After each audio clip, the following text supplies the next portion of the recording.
devant Dieu, les mânes de nos ancêtres. Élu au second tour de l'élection présidentielle de mars avec une majorité confortable de plus de 65%, Patrice Talon prête serment au stade Charles de Gaulle de Porto-Novo, la capitale du Bénin.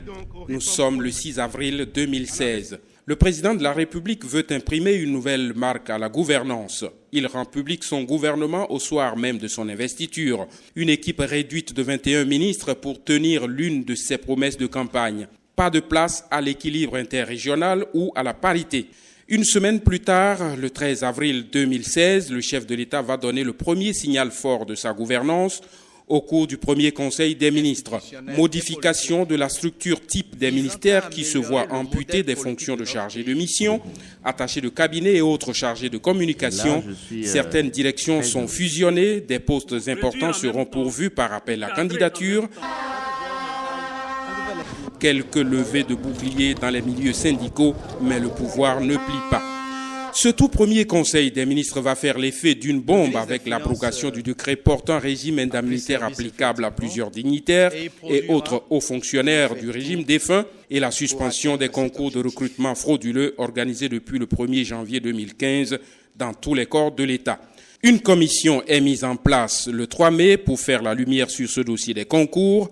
Au regard des conclusions de ces travaux, les concours organisés au profit du ministère de l'Économie et des Finances sont annulés par le gouvernement en sa séance hebdomadaire du 7 juillet.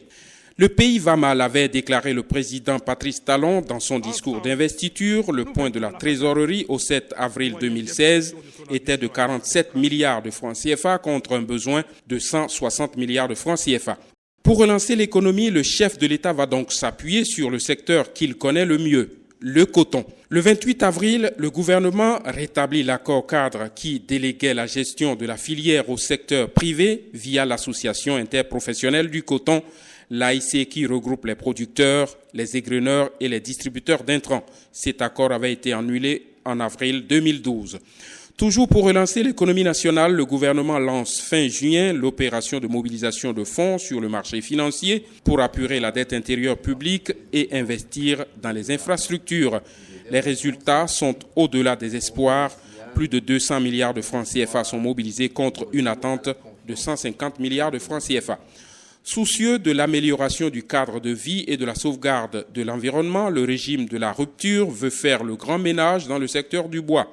Le Conseil des ministres du 11 mai prend une série de mesures qui mettent fin à l'exportation du bois en République du Bénin. Sur le plan politique, le candidat Patrice Talon avait inscrit des réformes urgentes dans son projet de société avec pour axes principaux le mandat unique et le rééquilibrage des pouvoirs via la révision de la Constitution du 11 décembre 1990. Le président élu veut aussi aller vite sur ce chantier. Le 6 mai, il installe la commission des réformes politiques et institutionnelles présidée par le garde des Sceaux, ministre de la Justice et de la Législation, Joseph Djogbenou. La commission a remis son rapport au chef de l'État le 28 juin dernier. Autre réforme promise par le candidat, l'accélération et le renforcement du processus de décentralisation et de déconcentration avec pour ambition de fixer les chefs-lieux des 6 nouveaux départements avant le 31 décembre 2016.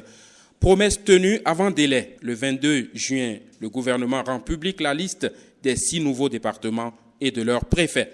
Pour couronner toutes ces actions menées en 3 mois d'exercice du pouvoir, le président Patrice Talon réussit un exploit, celui de réconcilier l'église protestante méthodiste du Bénin. Divisée depuis près de 2 décennies, l'église protestante méthodiste du Bénin est depuis ce mémorable dimanche 3 juillet 2016 réconciliée et réunifiée suite à la médiation du chef de l'État.